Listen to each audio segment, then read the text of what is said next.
How to delete eHarmony account. Hello everyone, welcome back to app tutorial.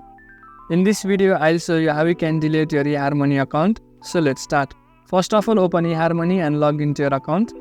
You can use either the app or the website version of the platform. I will be using the website version. As you log into your eHarmony account, you'll come to the home screen like this. Now, in order to delete your account, tap on the three lines that you can see on the top left. After that, go to Data and Settings.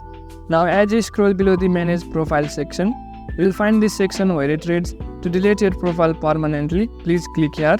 It will be under the Profile Visibility section. So, in order to delete your account, simply tap on the Here option. Then you will find a screen like this. It will have information about deleting your account. If you want to continue with it, you will have to enter the password of your account. After you enter the password, tap on Delete Profile. As you do that, your account will be successfully deleted. As you can see on the screen, my profile has been deleted, and with that, all of my contacts, messages and other data will be removed. So in this way, you can easily delete any eHarmony account. That's it for the video. Make sure to subscribe to the channel for further similar videos and drop a like if you found this helpful.